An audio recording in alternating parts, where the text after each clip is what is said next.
ہے اس کو جب یاد آتا ہے تو بالفور وہ واپس یو ٹرن لیتا ہے، اپنی زندگی کو واپس اللہ کی راہ میں لگانے کا جو ارادہ کرتا ہے، اسی کا نام توبہ ہے۔ اور توبہ کرنے کے بعد اللہ سے معافی مانگنا اپنے گناہوں پر اور اللہ سے مغفرت طلب کرنا، یہ استغفار کہلاتا ہے۔ اس کو جب یاد آتا ہے تو بالفور وہ واپس یو ٹرن لیتا ہے، اپنی زندگی کو واپس اللہ کی راہ میں لگانے کا جو ارادہ کرتا ہے، اسی کا نام توبہ ہے۔ اور توبہ کرنے کے بعد اللہ سے معافی ہوش کے ناخون لیتا ہے، اس کو جب یاد آتا ہے تو بالفور وہ واپس یو ٹرن لیتا ہے، اپنی زندگی کو یا اللہ آپ میرے بندے ہیں، نعوذ باللہ میں آپ کا رب ہوں۔ سوال یہ ہے کہ یہ کہہ بیٹھتا ہے یا اللہ، رحمان کے بندے تو وہ ہوتے ہیں جو قتل نہیں کرتے، جو اللہ کے ساتھ کسی کو شریک نہیں کرتے۔ پہلے اللہ نے کہا کسی کو شریک نہیں کرتے، پھر دوسرا بڑا گناہ کرا کسی کو قتل نہیں کرتے، اور اسی طریقے سے وہ زنا نہیں کرتے۔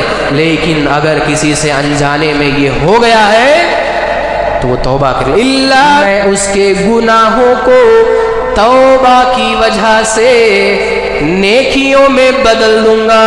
کیا نبی صلی اللہ علیہ وسلم کو اگر توبہ کرنے کی ضرورت ہے، وہ اگر توبہ کرتے تھے تو جو ہم گناہوں میں اوپر سے نیچے تک ڈوبے ہوئے ہیں، ہم سے کہیں نہ کہیں گناہ ہوتا ہے، گناہ کرنا برا نہیں ہے، لیکن گناہ کے بعد توبہ کرنا یہ زیادہ برا ہے، تو کیا ہمیں ضرورت نہیں ہے توبہ کی؟ بے حد ضرورت ہے۔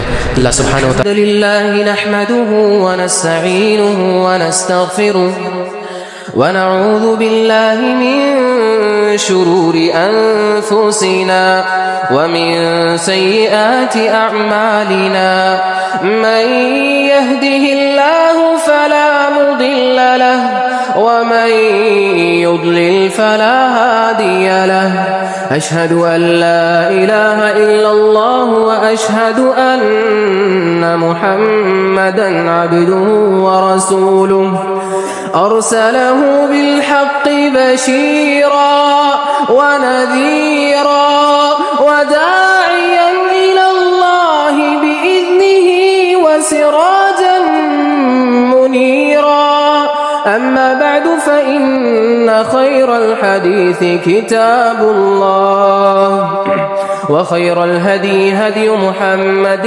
صلى الله عليه وسلم وشر الأمور محدثاتها وكل محدثة بدعة وكل بدعة ضلالة وكل ضلالة في النار۔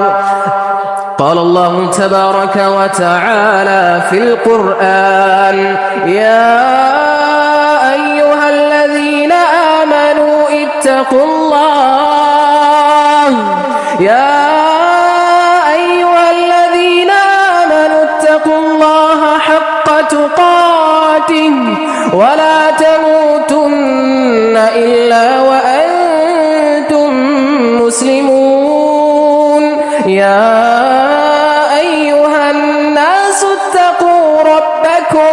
اتقوا ربكم الذي خلقكم من نفس واحدة وخلق منها زوجها وبث منهما رجالا كثيرا ونساء واتقوا الله الذي تساءلون به والأرحام إن الله كان عليكم رقيبا يا أيها الذين آمنوا اتقوا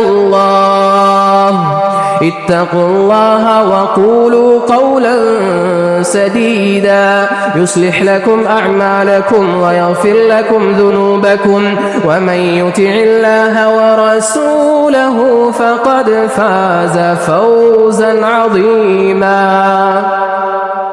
وقال تبارك وتعالى في سورة قاف بسم الله الرحمن الرحيم يوم نقول لجهنم هل امتلأت وتقول هل من مزيد وأزلفت الجنة والعاقبة للمتقين غير بعيد هذا ما توعدون لكل أواب حفيظ وقال تبارك وتعالى في موضع آخر في سورة الملك بسم الله الرحمن الرحيم تبارك الذي بيده الملك وهو على كل شيء قدير الذي خلق الموت والحياة ليبلوكم أيكم أحسن عملا وهو العزيز الغفور. بزرگان محترم، ملت اسلامیہ کے میرے محترم عزیز نوجوان ساتھیوں، پردہ نشین خواتین اسلام، ابھی خطبہ مسنونہ کے بعد آپ حضرات کے روبرو میں نے سورۃ الملک کی پہلی آیت کی تلاوت کی. پروردگار عالم اس سورت کی پہلی 2 آیتوں میں فرماتے ہیں تبارک الذی بیدہ الملک، کہ بابرکت ہے وہ ذات کہ جس کے ہاتھ میں تمام کی تمام بادشاہت ہے. الذی خلق الموت والحیات لیبلوکم، کہ جس نے موت کو پیدا کیا، جس نے موت اور زندگی کو بنایا اس لیے تاکہ وہ تمہیں آزما سکے، تمہاری آزمائش کر سکے، تمہارا امتحان لے سکے. لیبلوکم ایکم احسن عملا، کہ تم میں عمل کے اعتبار سے، عمل کے حساب سے کون بہتر ہے، کون اچھا ہے، تاکہ میں اس کو اپنی جنت میں ڈال سکوں. لیبلوکم ایکم احسن عملا. حاضرین، اللہ سبحانہ وتعالی نے انسان کو اسی لیے پیدا کیا ہے کہ وہ اللہ کی عبادت کرے. اللہ سبحانہ وتعالی نے سورہ ذاریات کی وہ مشہور آیت جس میں اللہ نے فرمایا وَمَا خَلَقْتُ الْجِنَّ وَالْإِنسَ إِلَّا لِيَعْبُدُونَ، اور ہم نے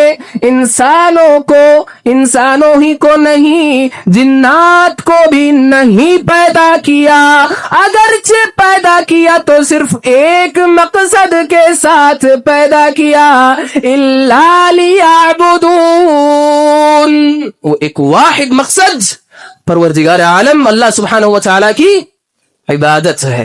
حاضرین گرامی، اللہ سبحانہ وتعالی نے اس دنیا کے اندر، قرآن مجید میں رب خود بتاتے ہیں کہ ہم نے اس دنیا کے اندر کی جو نعمتیں ہیں، جو آسائشیں ہیں، جو آسانیاں ہیں، جو نعمتیں، ہر قسم کی نعمت کو آپ گن لیجئے، آپ دیکھ لیجئے. اللہ نے کہا آسمان سے لے کے زمین تک یہ جو نعمتیں میں نے بنائی ہیں، یہ میں نے انسان کے لیے مسخر کر دی ہے. آپ عید الاضحیٰ سے ابھی گزر رہے ہم لوگ، آپ نے یہ چیز دیکھی کہ جانور عید الاضحیٰ میں بعض اوقات انسان سے بڑا ہوتا ہے، لیکن اللہ سبحانہ وتعالی نے انسان کو اتنی طاقت دی کہ اس کے قربانی کے جانور کے حجم کے، یعنی اس کے سائز کے بڑے ہونے کے باوجود بھی اللہ سبحانہ وتعالی نے اس جانور کو انسان کے ماتحت بنا دیا ہے. اللہ نے قرآن مجید میں کہا کہ وَسَخَّرْنَا، ہم نے دنیا اور آسمان کی تمام چیزیں تمہارے لیے مسخر کر دی ہے.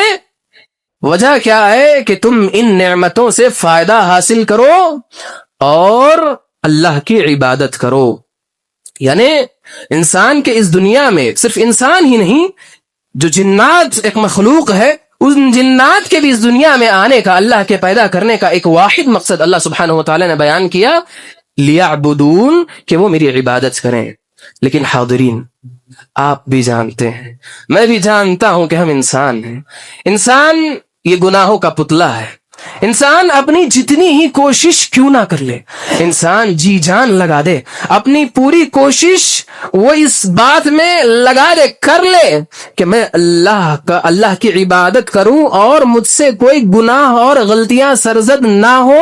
میں آپ سے سوال کرتا ہوں، کیا ہم میں کوئی ایسے ہے جو ہاتھ اٹھا کر کے کہہ سکے کہ مجھ سے کوئی گناہ نہیں ہوا؟ نہیں کہہ سکتے.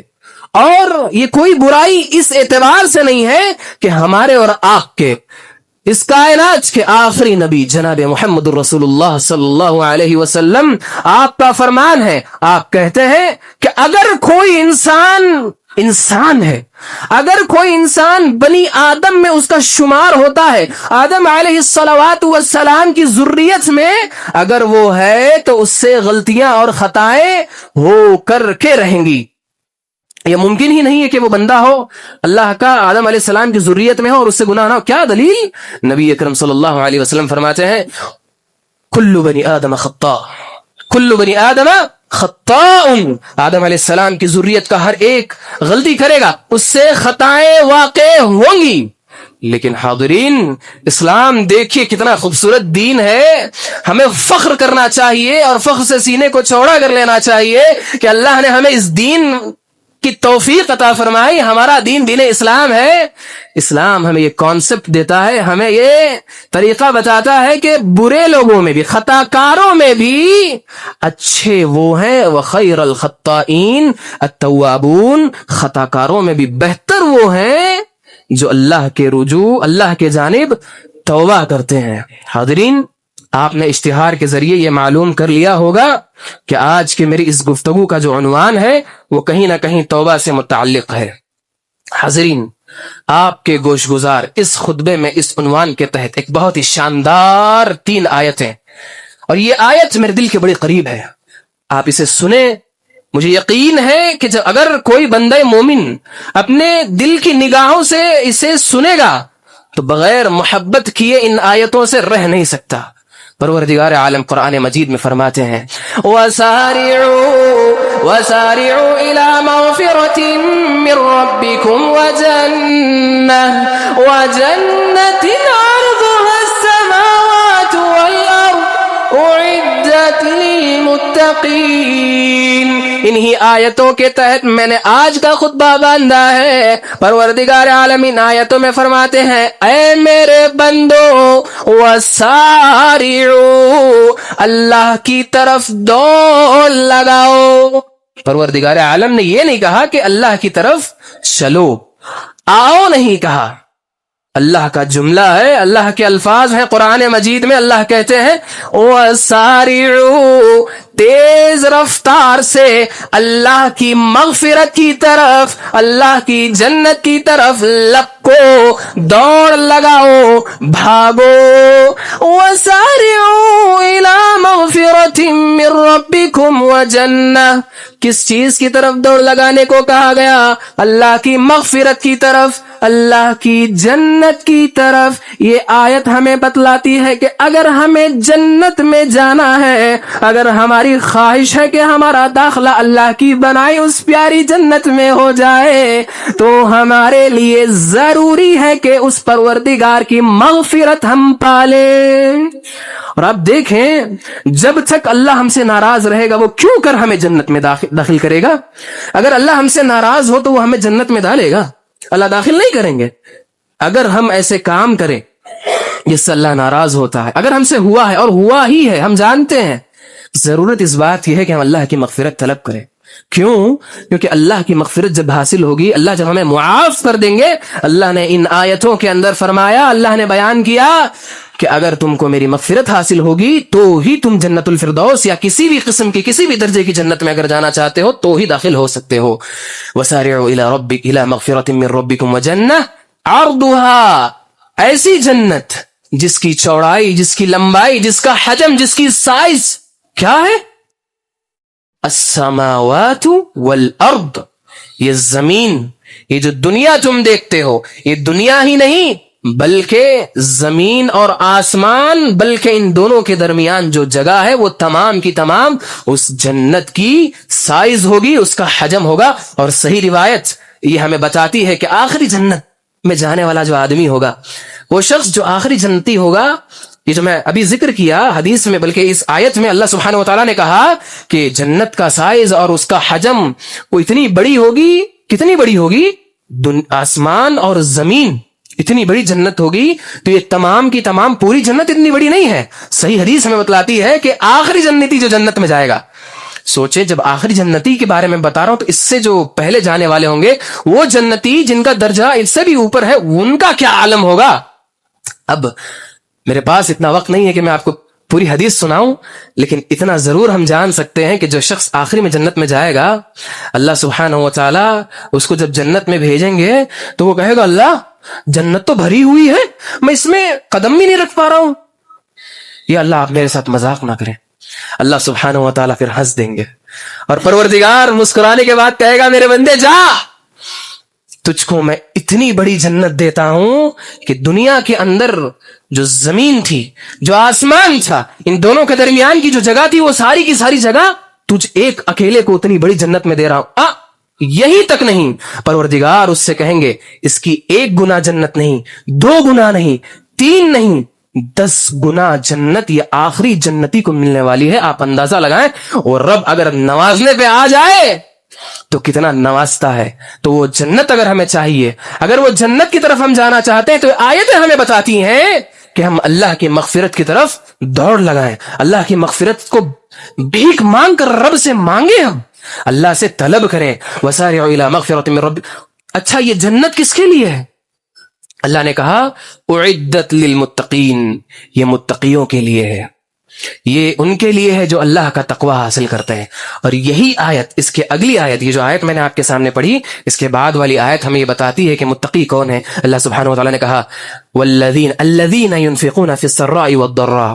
متقی وہ ہیں کہ جو حالت خوشی اور حالت اضطرار، یعنی خوشی کے عالم میں، اس حالت میں جب ان کے پاس خوب مال ہو، اور اس حالت میں بھی جب ان کے پاس مال نہ ہو، ان کے پاس دینے کو بہت زیادہ نہیں ہے لیکن اللہ کی راہ میں دینے کا جذبہ ہے، وہ دیتے ہیں. الذین ينفقون فی السراء والضراء. اچھی حالت ہو کہ بری حالت، وہ دونوں حالتوں میں اللہ کی راہ میں خرچ کرتے ہیں. اور آپ کو یہ بتاتا چلوں کہ اللہ کو بری حالت میں خرچ کیا ہوا مال اور زیادہ پسند ہے. آپ سوچیں بندے کے پاس نہیں ہونے کے باوجود بھی اللہ کی راہ میں خرچ کر رہا ہے تو اللہ اس کی قدر نہیں کریں گے؟ ارے اللہ تو قدردان ہے. سبحان اللہ. حاضرین، اللہ سبحانہ وتعالی آگے کہتے ہیں والکاظمین الغیظ. اور متقی وہ ہیں، جنت ان کو ملے گی جو اپنے غصے کو پی جاتے ہیں. آپ حدیث جانتے ہوں گے کہ اللہ کے رسول صلی اللہ علیہ وسلم نے فرمایا کہ پہلوان وہ نہیں ہے جو کسی پہلوان کے اکھاڑے میں اس کو پچھاڑ دے کسی دوسرے پہلوان کو، بلکہ اصل پہلوان تو وہ ہے جو اپنے غصے کو پی جائے. اس کے اندر طاقت ہے کہ سامنے والے کو وہ مار سکتا ہے، اس کو اپنی طاقت دکھا سکتا ہے، لیکن اس کے باوجود بھی اپنے غصے کو وہ پی جاتا ہے اور سامنے والے کو معاف کرتا ہے. اور آپ کو یہ بتاتا چلوں، صحیح حدیث سے ثابت ہے، جو شخص طاقت رکھنے کے باوجود بھی سامنے والے سے بدلہ نہیں لیتا اور سامنے والے پہ ظلم نہیں کرتا، اس سے ایک بہت بڑی چیز حاصل ہوتی ہے، وہ ہے اللہ کی محبت. بہت بڑی بات ہے، لیکن یہ میرا عنوان نہیں ہے تو ہم آگے بڑھتے ہیں. اللہ سبحانہ وتعالی نے آگے فرمایا والکاظمین الغیظ والعافین عن الناس. غصے کو پی جانا یہ ایک صفت، اور لوگوں کو معاف کرنا. بعض اوقات انسان کمزور ہوتا ہے اور اس پر کوئی ظلم کرتا ہے، تو کیا صرف غصے کی حالت میں انسان بڑا ہو تو ہی معاف کرے گا؟ نہیں، انسان اگر چھوٹا ہے اس کے باوجود بھی وہ چاہے تو اللہ سے جو ہے دعا کر کے سامنے ظالم کو برباد کر سکتا تھا، لیکن اس نے صبر کیا کہ اللہ میں آپ کے لیے صبر کرتا ہوں، آپ مجھے جنت عطا فرمائے. اللہ سبحانہ وتعالی اس کو بھی پسند کرتے ہیں، اور اللہ سبحانہ وتعالی اسے بھی جو ہے اپنی مغفرت اور جنت عطا فرمائیں گے. آگے اللہ سبحانہ وتعالی فرماتے ہیں واللہ یحب المحسنین. اللہ سبحانہ وتعالی محسنوں کو، احسان کرنے والوں کو، اچھا کام کرنے والوں کو پسند فرماتے ہیں. یہ 2 آیتیں میں نے آپ کے سامنے پڑھی. اگلی آیت آپ غور کریں. اللہ سبحانہ وتعالی نے کہا والذین اذا فعلوا فاحشة او ظلموا انفسهم ذکروا اللہ. اللہ کے متقی بندے کون ہیں؟ اللہ کے متقی بندے وہ ہیں جو گناہ نہیں کرتے نا.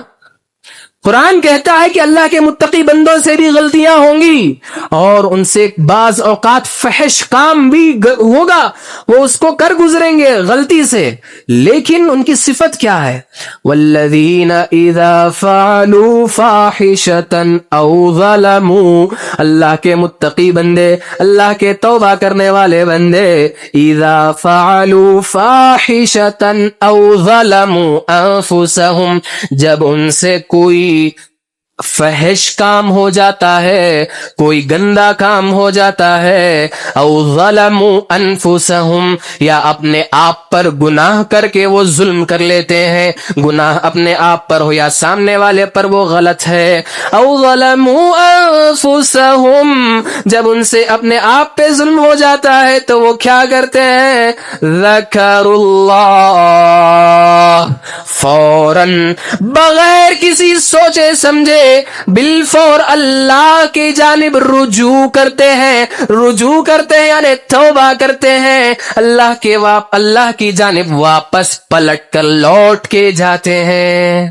حاضرین، جب ہم توبہ کہتے ہیں تو بہت لوگوں کے، میں خود جب چھوٹا تھا، میں جب پڑھ رہا تھا تو میں توبہ اور استغفار جب کہا جاتا تھا تو میں تھوڑا کنفیوز ہو جایا کرتا تھا، تذبذب کا شکار ہو جاتا اور مجھے معلوم نہیں ہوتا کہ توبہ اور استغفار میں فرق کیا ہے، یہ کیا چیزیں ہیں۔ آپ جانتے ہو بچوں کو معلوم نہیں ہوتا، لیکن آپ کو یہ بتاتا چلوں کہ توبہ یہ کہتے کسے ہیں آپ جانتے ہوں گے، اور نہیں جانتے تو آج یہ جان کر کے اٹھیں اور عمل کی نیت سے یہاں سے اٹھیں کہ آج جو چیزیں ہم سن رہے ہیں اس پر عمل کریں گے انشاءاللہ۔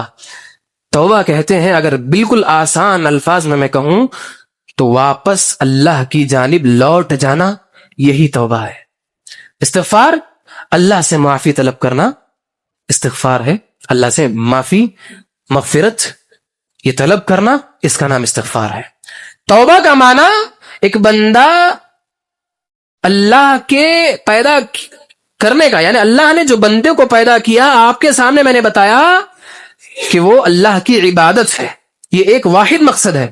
اب بندہ اس مقصد کو بھول کر کے کسی اور راستے پہ جا رہا ہے، اچانک اس کو یاد آتا ہے، وہ کسی خطبے میں بیٹھتا ہے، وہ کسی درس میں بیٹھتا ہے، کوئی آیت کا ترجمہ یا کوئی آیت اس کے کانوں سے ٹکراتی ہے، یا بیٹھے بیٹھے اچانک اس کے ذہن میں یہ بات آتی ہے کہ اللہ نے مجھے کیوں پیدا کیا، وہ ہوش کے ناخون لیتا ہے، اس کو جب یاد آتا ہے تو بالفور وہ واپس یو ٹرن لیتا ہے، اپنی زندگی کو واپس اللہ کی راہ میں لگانے کا جو ارادہ کرتا ہے، اسی کا نام توبہ ہے۔ اور توبہ کرنے کے بعد اللہ سے معافی مانگنا اپنے گناہوں پر اور اللہ سے مغفرت طلب کرنا، یہ استغفار کہلاتا ہے۔ یہ آیت ہمیں بتلاتی ہے کہ اللہ کے جو نیک اور متقی بندے ہوتے ہیں وہ گناہ پہ اٹل نہیں رہتے، وہ جیسے ہی گناہ ہوتا ہے وہ فوراً اپنے آپ کو چوکنا کرتے ہیں اور فوراً اللہ سے توبہ کرتے ہیں، معافی طلب کرتے ہیں۔ اللہ نے کہا ذکر اللہ کو یاد کرتے ہیں اور کیا کرتے ہیں؟ فاستغفروا لذنوبہم، اور اپنے گناہوں کی معافی طلب کرتے ہیں، استغفار کرتے ہیں۔ ومن یغفر الذنوب، اور اللہ ہم سے سوال کرتے ہیں، اور کون ہے میرے بندو، تمہارا کون ہے جو میرے علاوہ تمہارے گناہوں کو معاف فرمائے؟ اچھا، فاستغفر الا اللہ ولم یصروا علی ما فعلوا وهم يعلمون۔ اللہ نے ایک اور بات کہی کہ یہ جو اللہ کے بندے ہوتے ہیں، اللہ کے نیک بندے متقی بندے ہوتے ہیں، وہ اپنے گناہوں پر اصرار نہیں کرتے، مصر نہیں کرتے، بار بار جانتے بوجھتے کہ یہ گناہ ہے، ان کو معلوم ہے اللہ کا عذاب ہمارے اوپر لاحق ہو سکتا ہے، لیکن اس کے باوجود بھی نیک بندے گناہوں پہ مصر نہیں رہتے۔ اللہ سبحانہ و تعالیٰ نے چوتھی آیت میں فرمایا اولئک، یہ وہ لوگ ہیں، کون؟ اولئک جزاؤہم مغفرہ۔ پہلی آیت میں اللہ سبحانہ و تعالیٰ نے کہا تھا کہ مغفرت اور جنت کی طرف بھاگو، چوتھی آیت میں اللہ کہتے ہیں یہی وہ بندے ہیں، لہم مغفرۃ، ان کے لیے اللہ کی مغفرت ہے، وجنات، جنت نہیں بلکہ جنتیں ہیں، ایسی جنت کے جہاں پہ ان کے پیروں کے تلے ندیاں بہا دی جائیں گی۔ کیا حسین منظر ہوگا۔ اللہ سے دعا گو ہوں کہ اللہ ہمیں اس جنت میں داخلہ نصیب فرمائے۔ پروردگار عالم نے آگے کہا خالدین فیہا۔ آپ یہ جانتے ہوں گے کہ جب بندے کو کوئی نعمت حاصل ہوتی ہے، آپ کے پاس اگر اللہ کرے کہ آپ کو مال ملے اور حلال طریقے سے اللہ ہمیں کمانے کی توفیق عطا فرمائے، آج اگر کسی کے پاس 1 کروڑ ہے یا 10 کروڑ ہے، یہ بات بھی صحیح اور حق ہے کہ ان پیسوں کے ساتھ اس کے پاس ایک اور چیز ہوگی جس کو ہم ٹینشن کہتے ہیں. اس کے پاس یہ فکر ہوگی کہ یہ 10,000 10 کروڑ جو بھی ہو، جو بھی پیسہ ہے، کہیں یہ مجھ سے چھن نہ جائے. اگر اس کے پاس دنیا میں نعمت ہے تو اس کو ڈر لگا رہتا ہے کہ کہیں یہ نعمت مجھ سے چھن نہ جائے. پروردگار عالم قرآن مجید میں فرماتے ہیں کہ یہ جو جنت میں جب تم جاؤ گے خالدین فیہا، وہاں سے نکالے نہیں جاؤ گے. ارے وہاں تو موت کو بھی کبشیانے کے مینڈھے اور بکرے کی شکل میں لا کر کے ذبح کر دیا جائے گا، اب کوئی موت نہیں آئے گی کسی کو. اللہ کہتے ہیں کہ وہ جنت میں تم ہمیشہ رہو گے. جنات تجری من تحتها الانہار خالدین فیہا ونعم اجر العاملین. اور کیا ہی خوب خوب وہ پروردگار اپنے بندوں کو جزا دیتا ہے، بندوں کو بدلہ دیتا ہے. حاضرین، اللہ سبحانہ و تعالی کو توبہ بہت زیادہ پسند ہے. پروردگار عالم توبہ کو کتنا پسند کرتا ہے، اس کے لیے میں 3 واقعات اپنے ذہن میں رکھ کر کے آیا ہوں. میں آپ کو جتنا وقت مجھے میسر ہوگا اس میں کچھ باتیں بتا کر کے انشاءاللہ اپنی جگہ لوں گا. اللہ سبحانہ و تعالی کے نبی اکرم جناب محمد رسول اللہ صلی اللہ علیہ وسلم فرماتے ہیں اللہ سبحانہ و تعالی کو توبہ اتنا پسند ہے، اتنا پسند ہے کہ اللہ سبحانہ و تعالی دن میں اور رات میں دونوں مرتبہ ہاتھ پھیلاتا ہے اور کہتا ہے میرے بندوں میں سے کوئی ایسا ہے کیا میرے بندوں میں ایسا کوئی ہے جس نے گناہ کر لیا ہو تو میں اس کے گناہ کو معاف فرماؤں. اللہ سبحانہ و تعالی کے بارے میں نبی اکرم صلی اللہ علیہ وسلم نے اس حدیث میں فرمایا کہ اللہ سبحانہ و تعالیٰ دن کو اپنے بندوں کے پاس ہاتھ پھیلاتا ہے کہ رات میں اگر کسی نے گناہ کیا ہے تو میں دن میں اس کو معاف فرما دوں. اور دن میں وہ ہاتھ پھیلاتا ہے اور رات میں اللہ سبحانہ و تعالیٰ اپنے ہاتھ کو پھیلاتا ہے کہ میرے بندوں میں سے کوئی ایسا ہے کیا کہ جو دن میں گناہ کیا ہو تو میں اس کو اس وقت معاف فرما دوں. اور آپ نے یہ حدیث سنی ہوگی کہ پروردگار عالم رات کے آخری پہر کو آسمان دنیا پر نازل ہوتا ہے. اللہ سبحانہ و تعالی عرش پر مستوی ہے. یہ ہم اہل سنہ والجماعہ سلفیوں کا عقیدہ ہے، اہل الحدیث کا یہ عقیدہ ہے. صحیح عقیدہ یہی ہے کہ اللہ سبحانہ و تعالی عرش پر مستوی ہے. اللہ سبحانہ و تعالی اپنے عرش سے آسمان دنیا یعنی پہلے آسمان پر آ کر کے اپنے بندوں سے پوچھتے ہیں کیا کوئی سوال کرنے والا ہے کہ جس کو میں دوں؟ کیا کوئی مغفرت طلب کرنے والا ہے جس کو میں معاف فرماؤں؟ کیا کوئی توبہ کرنے والا ہے جس کے توبہ کو میں قبول فرماؤں؟ حاضرین، بادشاہ خود اپنی رعایا کے پاس آ رہا ہے، ملک خود اپنے بندوں سے پوچھتا ہے کہ کیا تم میں سے کوئی ایسا ہے کہ جس کے گناہوں کو میں معاف کروں، جس کے توبہ کو میں قبول کروں؟ کیا ہو گیا ہے ہمیں کہ ہم راتوں کو سو رہے ہوتے ہیں، بادشاہ خود آ رہا ہے اور بندے سو رہے ہیں. سبحان اللہ، ہوش کے ناخن لینے کی ضرورت ہے. حاضرین، توبہ جہاں عبادت ہے آپ یہ جانیں، ہم کو یہ معلوم ہونا چاہیے، وہیں ہماری ضرورت بھی ہے. آپ سوچیں اگر اللہ نے توبہ کا دروازہ بند کر دیا اور آپ کو معلوم ہوگا کہ ایک بندہ جب غرغرے کی حالت میں پہنچ جاتا ہے، نبی اکرم صلی اللہ علیہ وسلم نے کہا تو ما لم یغرغر، جب تک بندہ غرغرے کی حالت میں پہنچتا ہے تب اس وقت تک اس کے لیے توبہ کا دروازہ کھلا ہوتا ہے. بس اگر وہ موت کے فرشتے کو دیکھ لیا، اگر اس کو یہ معلوم ہو گیا کہ اب میں اس دنیا میں نہیں رہنے والا، حدیث ہمیں یہ بتلاتی ہے کہ اب اس کے لیے توبہ کا دروازہ بند. آپ فرعون کا قصہ جانتے ہیں کہ وہ بھی توبہ کی خواہش ظاہر کیا لیکن حضرت جبریل علیہ السلام نے اس کے منہ میں مٹی ٹھوسی، اب نہیں، موقع ختم ہو گیا. اور اسی طریقے سے سورج کے مغرب سے طلوع ہونے پر توبہ کا دروازہ بند ہو جائے گا. حاضرین، اس وقت کے آنے سے پہلے کسی کو نہیں معلوم کہ قیامت کب قائم ہوگی. اور حدیث بتاتی ہے ہمیں جو شخص من مات قام قیامت، جو شخص مر گیا، جس کا انتقال ہو گیا، اس کی قیامت سمجھو قائم ہو گئی. تو اس قیامت کے، اس موت کے آنے سے پہلے ہم اللہ سے رجوع کر لیں، ہم اللہ سے گڑ گڑا کر اپنے گناہوں کی معافی طلب کر لیں، مانگ لیں، اللہ سے معافی کروا لیں اپنے آپ کی. حاضرین، توبہ اللہ کو کتنی پسند ہے. اگر آپ اجازت دیں تو میں ان باتوں کو آپ کے سامنے رکھ کر انشاءاللہ اپنی بات کو ختم کروں. اللہ سبحانہ و تعالیٰ کو توبہ بہت زیادہ پسند ہے. نبی اکرم ہمارے اور آپ کے آخری نبی جناب محمد رسول اللہ صلی اللہ علیہ وسلم فرماتے ہیں کہ ایک بندہ، آپ اس بات پہ غور کیجئے گا، ایک بندہ سفر کے لیے نکلا ہے، اور کب کی بات ہے یہ؟ اس دور کی بات ہے جب نہ ٹرین تھی، جب نہ 2 ویلر 4 ویلر، اور نہ جب کہ پلین اور یہ آسائشیں ہمارے پاس تھیں۔ یہ اس دور کی بات نبی اکرم صلی اللہ علیہ وسلم بتلا رہے ہیں، اور کہتے ہیں ایک بندہ صحرا میں اپنے اونٹ پر ساز و سامان، یعنی اپنے تمام چیزوں کو لے کر کے سفر شروع کرتا ہے، اور آرام کرنے کے لیے ایک درخت کے نیچے اپنے سر کو رکھ کر کے لیٹ جاتا ہے، آرام کی نیت سے سو جاتا ہے۔ آپ اس بندے کے اضطراب کا عالم سوچیں جب وہ اٹھتا ہے۔ حدیث بتلاتی ہے جب وہ اٹھتا ہے اس صحرا میں، صحرا آپ جانتے ہیں کھلا میدان، جہاں پہ چٹیل میدان، جہاں پہ آس پاس کوئی چیز میسر نہ ہو، جب وہ آنکھ کھولتا ہے تو دیکھتا ہے کہ میرا اونٹ غائب ہے۔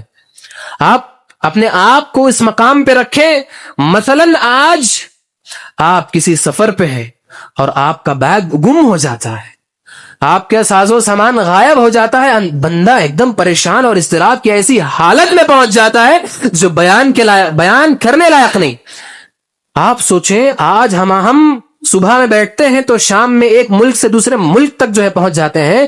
یہ اس دور کی بات ہے کہ مہینے مہینے سفر چلتا تھا، وہ بندہ ایسی حالت میں اپنے تمام سامان کو کھو چکا ہے، اپنے سواری اونٹ کو کھو چکا ہے، اٹھتا ہے تو پریشان ہوتا ہے، ٹینشن کا شکار ہوتا ہے، اضطراب کا شکار ہوتا ہے، اور ڈھونڈتا ہے، آخر کار جب اس کو ڈھونڈنے کے باوجود کوئی چیز نہیں ملتی تو مایوس ہو کر کے واپس آ کر کے لیٹ جاتا۔ اس کے پاس اب کوئی امید نہیں ہے، اور جب میں نے کہا امید نہیں ہے، سفر کی امید کی بات نہیں کرتا، اس بندے کو اپنی زندگی ہی کی امید نہیں ہے۔ ایسی حالت میں آپ سوچیں اس کا کیا عالم رہا ہوگا۔ لیٹ جاتا ہے مایوس ہو کر کے، اب میں زندہ رہوں گا کہ بھوک کی وجہ سے مر جاؤں گا، سو جاتا ہے۔ بندہ جب آنکھ کھولتا ہے تو دیکھتا ہے کہ میرا اونٹ میرے ساز و سامان کے ساتھ کھڑا ہوا ہے، میرا سامان بھی واپس آ گیا، میرا اونٹ بھی میرے پاس واپس آ گیا۔ اور اس حالت میں خوشی کے مارے وہ بندہ کہہ بیٹھتا ہے، یا اللہ آپ میرے بندے ہیں، نعوذ باللہ میں آپ کا رب ہوں۔ سوال یہ ہے کیا یہ غلط جملہ نہیں ہے؟ غلط جملہ ہے، لیکن اللہ سبحانہ و تعالیٰ اس کے اس خوشی کی وجہ سے اس کو معاف کر دیں گے۔ اور حدیث ہمیں بتاتی ہے للہ اشد فرحا، کہ پروردگار عالم اس پریشان آدمی کو جب اونٹ مل جاتا ہے تو جتنا خوش ہوتا ہے، اللہ سبحانہ و تعالیٰ اس سے بھی زیادہ خوش تب ہوتا ہے جب بندہ برائی کے راستے چلتے چلتے واپس پروردگار کے راستے پر لوٹ آتا ہے۔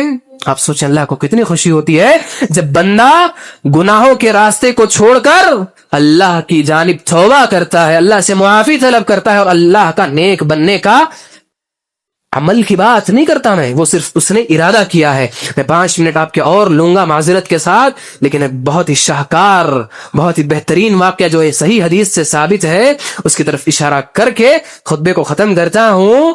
نبی اکرم صلی اللہ علیہ وسلم نے فرمایا کہ آج سے پہلے کی امتوں میں ایک آدمی تھا، آپ نے سنا ہوگا، جس نے 99 قتل کر رکھے تھے، 99 قتل اس نے کیا ہوا تھا، اور اب اس کو اللہ کے بارے میں یاد آئی اور اس کو توبہ کی پڑی، تو وہ پوچھتا ہے کہ اس روئے زمین پر کوئی اللہ کا ایسا آدمی ہے جو سب سے زیادہ جانتا ہو؟ تو بتانے والے نے غلط رہنمائی اس کی اور کہا کہ یہ آدمی کے پاس جاؤ، یہ بہت جانتا ہے۔ حقیقت یہ تھی کہ وہ جانتا نہیں تھا، لیکن عبادت بہت کرتا تھا۔ عبادت بغیر علم کے اگر کی جائے تو وہ کسی کام کی نہیں۔ آپ کو معلوم نہیں ہے کہ ظہر کی نماز میں کتنی رکعت ہے، اور آپ 5 رکعت نماز پڑھو گے، میرا سوال آپ سے ہے کیا آپ کی نماز ہوگی؟ ہمارے لیے ضروری ہے، بخاری شریف میں حضرت بخاری رحمۃ اللہ علیہ نے باب باندھا ہے، العلم قبل العمل، قبل القول والعمل، بات کرنے سے پہلے، عمل کرنے سے پہلے انسان کو علم حاصل ہونا چاہیے۔ تو بہرکیف میں اپنے مدعے سے بھٹک رہا ہوں۔ نبی اکرم صلی اللہ علیہ وسلم نے اس کے بارے میں بتایا کہ اس آدمی کو کسی عابد، عبادت گزار ایسے آدمی کے پاس جس کے پاس عبادت کا جذبہ تھا، وہ عبادت کیا کرتا تھا لیکن علم نہیں تھا، اس کے پاس بھیج دیا۔ تو اس آدمی نے کیا کہا، اس سے جا کر کے پوچھا، اے عالم، اے فلاں حضرت، مجھے بتائیے، میں نے 99 قتل کیے، 99 میں نے قتل کر دیے، لوگوں کو قتل کر دیا ہے، مار دیا ہے، کیا مجھ پہ توبہ، اگر میں نے توبہ کی تو اللہ میری توبہ کو قبول کرے گا؟ وہ بولتا نہیں کریں گے، اللہ تیری توبہ قبول نہیں کریں گے۔ اس نے 100 کی سینچری، 100 حدیث بتلاتی ہے کہ اس نے 100 قتل مکمل کر لیے۔ اس نے کہا نہیں کریں گے، جب اللہ معاف نہیں کریں گے تو میں پھر کیوں رکوں؟ اس کا بھی قتل کر دیا۔ لیکن پھر اس کے ذہن میں بات آئی کہ اگر اللہ نے آخرت میں مجھے پکڑ لیا تو میرا کیا بنے گا، مجھے نہیں بنتا۔ دوبارہ پھر کسی سے پوچھتا ہے مجھے بتاؤ اس دنیا میں کون ہے ایسا جس کے پاس سب سے زیادہ علم ہو؟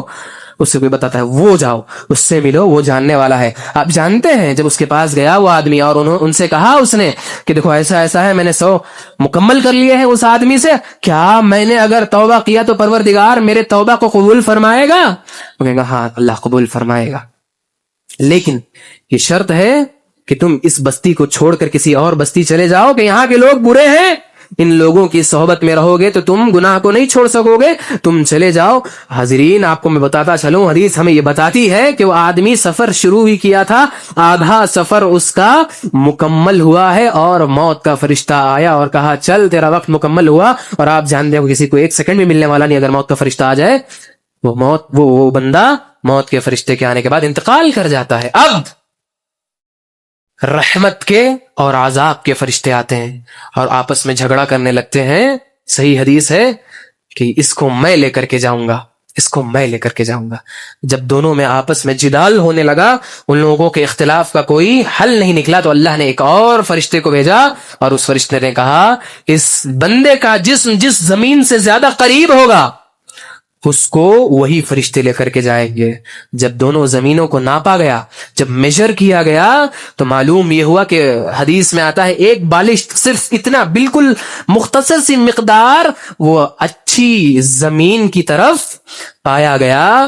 جو حدیث میں آپ کو پیش کر رہا ہوں اس حدیث میں راوی کہتے ہیں کہ مجھے یہ بتایا گیا ہے صحیح حدیث میں کہ یہ آدمی جب مرنے لگا تو اپنے سینے کے بل، اتنا جذبہ تھا توبہ کا اس کے اندر کہ سینے کے بل وہ گھسٹ گھسٹ کر کے جو ہے نیک اور اچھی زمین کی طرف گیا تھا۔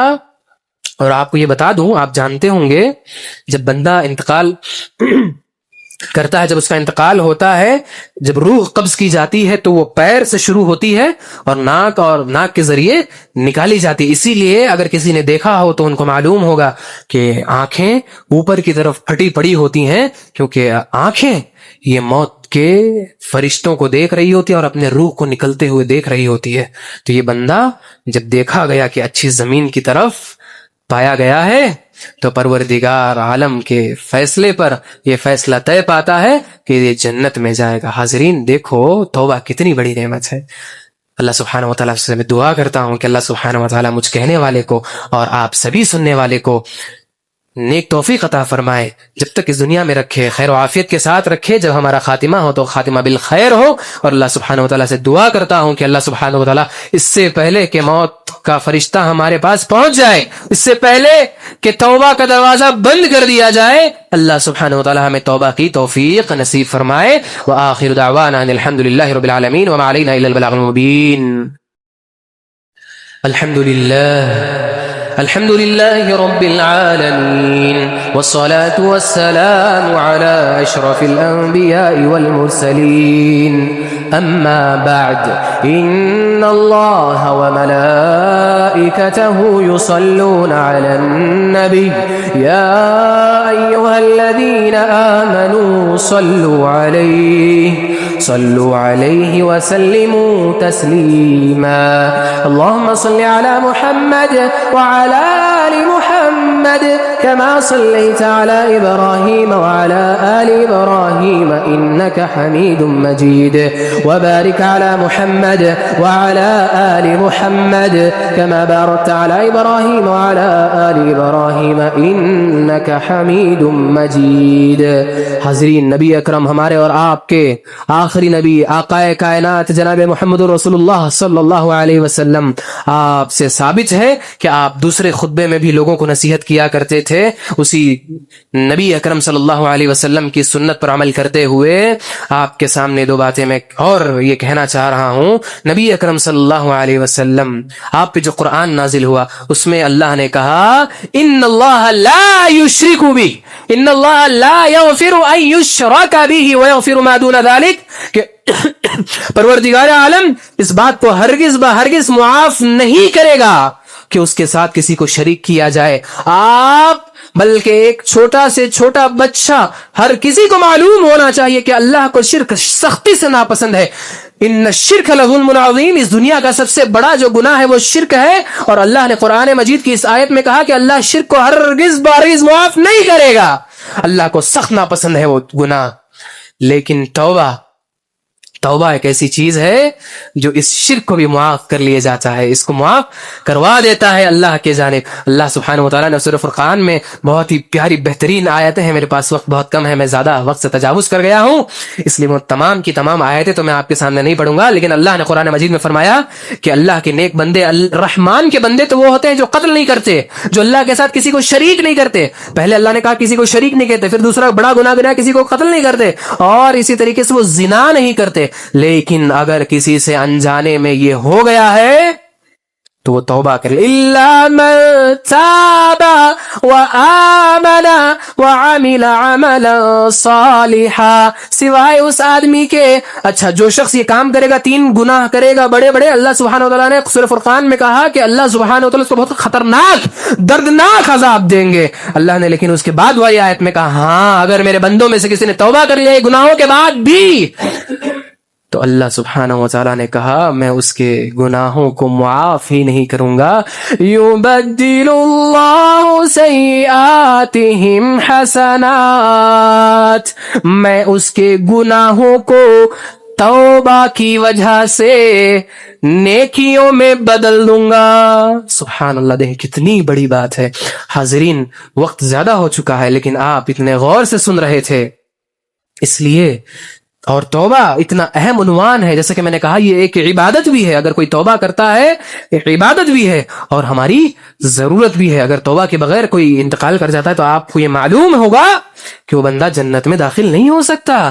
تو حاضرین توبہ ہم اس کو اپنا معمول بنا لیں کہ وہ نبی جو گناہ نہیں کرتے، ہمارے آقا جناب محمد رسول اللہ صلی اللہ علیہ وسلم آپ گناہ نہیں کیا کرتے تھے، آپ ہماری طرح اٹھتے بیٹھتے گناہوں میں ملوث نہیں تھے. لیکن نبی اکرم وہ نبی آپ بھی سبحان اللہ دن میں وہ خود اپنے بارے میں بتاتے ہیں انی اتوب الیہ فی اليوم 100 مرہ، میں 70 سے 100 مرتبہ ایک دن کے اندر توبہ کرتا ہوں، اللہ سے مغفرت طلب کرتا ہوں. اور صحابہ بیٹھ کر کے، وقت بہت زیادہ ہو رہا ہے لیکن آپ کے یہ شوقین چہرے مجھے ان باتوں کو بتانے کا جو ہے شوق دلا رہے ہیں. میں یہ بات کہہ کر کے اپنی جگہ لیتا ہوں. انشاءاللہ صحابہ نبی اکرم صلی اللہ علیہ وسلم کو غور سے دیکھا کرتے تھے کہ میرے اور ہم سب کے آقا کیا کیا کام کرتے ہیں. آپ جانتے ہیں آپ وضو کرتے تو آپ کے قطرات کو ٹپکنے نہیں دیتے تھے، آپ اس کو پکڑ کے صحابہ اپنے چہروں پر مل لیا کرتے تھے. بہت غور سے نبی صلی اللہ علیہ وسلم کو دیکھا کرتے تھے. تو صحابہ بتاتے ہیں ہم جب اللہ کے رسول صلی اللہ علیہ وسلم کو دیکھتے تو نبی صلی اللہ علیہ وسلم ایک مجلس میں جو بیٹھی ہوئی ہو، جو لوگ ایک میٹنگ کرتے ہیں، ایک مجلس ہوتی ہے، ایک مجلس کے اندر 70 مرتبہ استغفار کرتے تھے. ایک آخری سوال کر کے میں خطبہ ختم کر رہا ہوں کہ کیا نبی صلی اللہ علیہ وسلم کو اگر توبہ کرنے کی ضرورت ہے، وہ اگر توبہ کرتے تھے تو جو ہم گناہوں میں اوپر سے نیچے تک ڈوبے ہوئے ہیں، ہم سے کہیں نہ کہیں گناہ ہوتا ہے. گناہ کرنا برا نہیں ہے لیکن گناہ کے بعد توبہ کرنا یہ زیادہ برا ہے. تو کیا ہمیں ضرورت نہیں ہے توبہ کی؟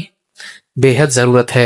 اللہ سبحانہ وتعالیٰ سے دعا کرتا ہوں کہ آپ حاضرین بہت ہی غور سے وقت کے زیادہ ہو جانے کے بعد بھی سن رہے تھے. اللہ آپ کے سننے کو قبول فرمائے، بلکہ اللہ مجھے کہنے سے اور آپ کو سننے کے ساتھ ساتھ اللہ سبحانہ وتعالیٰ عمل کی بھی توفیق عطا فرمائے. اللہ سے دعا کرتا ہوں کہ جب تک اس دنیا کے اندر رہیں ہم توحید جیسی بڑی نعمت کے ساتھ رہیں اور جب ہمارا خاتمہ ہو تو خاتمہ بالخیر توحید کے ساتھ ہو، اور ہمارا آخری کلمہ کلمہ لا الہ الا اللہ ہو۔